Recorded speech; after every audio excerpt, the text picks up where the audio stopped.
Bismillahirrahmanirrahim. Alhamdulillahi rabbil alamin. Wala udwana illa 'alal zalimin. Wa usalli wa usallimu ala habibi rabbil alamin wa alihi at-tayyibin at-tahirin wa sahbihi al-hudah al-muntajibin wa kulli man ittaba'ahu wa iqtafa ila yaumiddin. Segala puja dan puji bagimu, wahai Tuhan semesta alam, pencipta, penguasa, tiada bersekutu,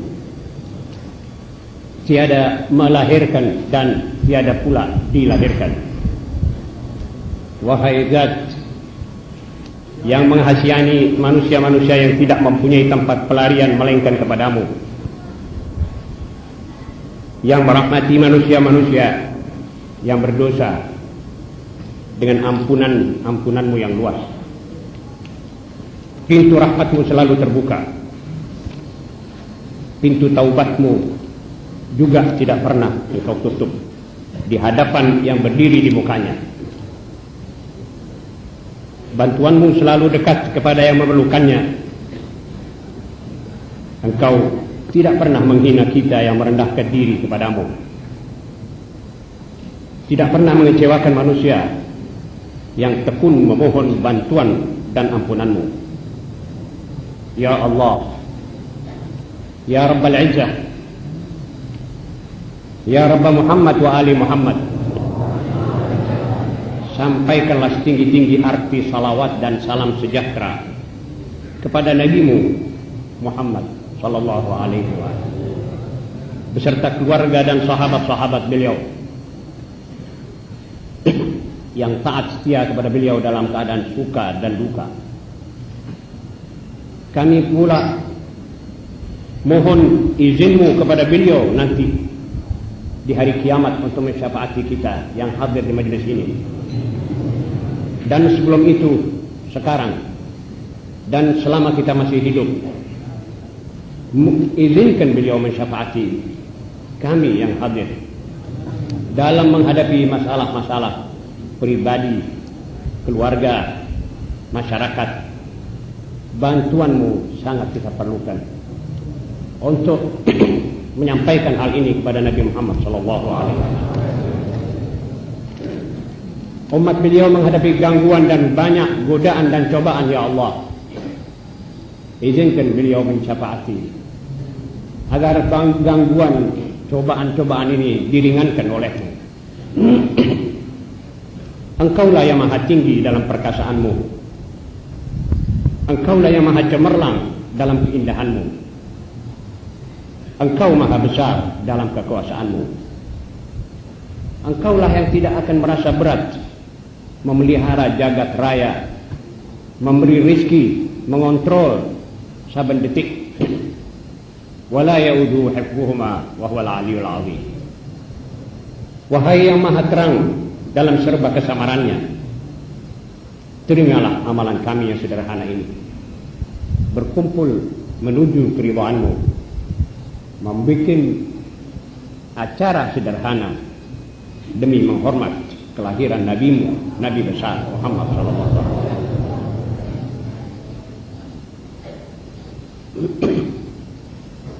Yang terhormat para alim ulama dan asatidah, yang terhormat Bapak Wakil Bupati Kepala Daerah tingkat 2 Pasuruan, yang terhormat camat-camat Bangil dan Beji, yang terhormat saudara-saudara dari Kostrad, dan yang berbahagia siswa-siswa Ma'had Islam yang mudah-mudahan mendapat barakah semua dari maksud ini. Assalamualaikum warahmatullahi wabarakatuh. Jika pada pagi hari ini kita ditakdirkan oleh Allah berkumpul guna mengenangkan, merayakan hari Maulid Nabi Muhammad sallallahu alaihi wasallam di tengah umat-umat manusia di dunia yang banyak lupa kepada Allah dan tidak lagi banyak merespekti hadis Nabi Muhammad SAW, maka itu berarti bahwa niat kita menghormat dan menunjukkan rasa terima kasih kepada beliau sudah disembadani oleh Allah, sudah diloloskan dan dibantu.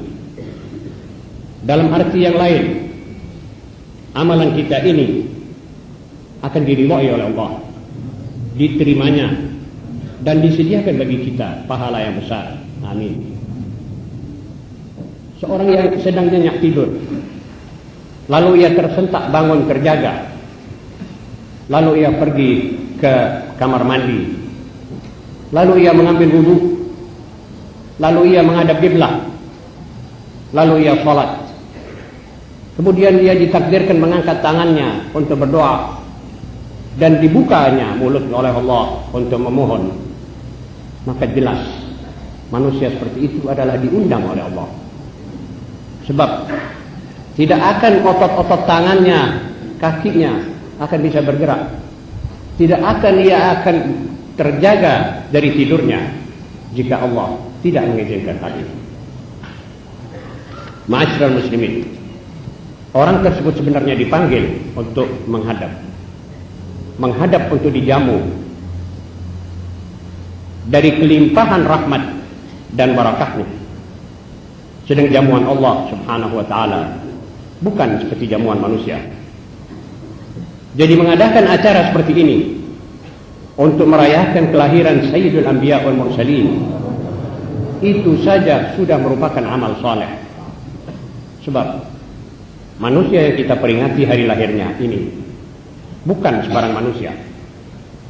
Beliau adalah manusianya manusia, inti dari segala yang ada dari makhluk Allah subhanahu wa ta'ala. Beliau imam para nabi, beliau imam segala jenis manusia. Nama beliau lahir sebelum beliau lahir, jauh sebelum beliau lahir. Nama beliau tersebut di kitab-kitab purba, dalam Suhuf Ibrahim alaihissalam, dalam Taurat Musa, dalam Injil Nabi Isa alaihissalam. Malah Injil yang memakai, yang dalam riwayat Barnabas, jelas disebut nama Muhammad. Kalau dalam Injil-Injil yang lain disebut Parakalitus dan ditafsirkan dalam bahasa Indonesia Juru Selamat. Maka Juru Selamat yang dimaksud oleh Isa bin Maryam adalah Muhammad sallallahu alaihi wasallam. Ini disahkan oleh Al-Quran dalam ayat qala Isa bin Maryam, yang ayatnya berbunyi wa mubasysyiran bi rasulin ya'ti min ba'di ismuhu Ahmad. Aku datang untuk memberi kabar baik, kabar gembira denganmu semua tentang akan lahirnya seorang nabi sesudah aku bernama Ahmad. Beliau tersebut dalam buku Bhagavad Gita dan di semua buku suci umat manusia. Apa sebab? Jelas bahwa beliau membawa konsep terlengkap untuk umat manusia. Kalau penciptaan Nabi Adam alaihissalam dianggap wujud pertama jasad manusia, maka kelahiran Nabi kita Muhammad sallallahu alaihi wasallam adalah kelahiran konsep rohani dan aklani seluruh umat manusia. Beliau adalah seluruh bapak dari seluruh umat manusia, generasi demi generasi yang beriman pada beliau maupun yang belum beriman. Nabi Adam alaihissalam dikala memohon taubat, melihat di atas pintu jannah nama Muhammad sallallahu alaihi wasallam. Beliau bertanya kepada Allah, siapa Muhammad itu? Allah menjawab, itu salah satu daripada cucu-cucumu yang akan kumuliakan di atas segala-galanya.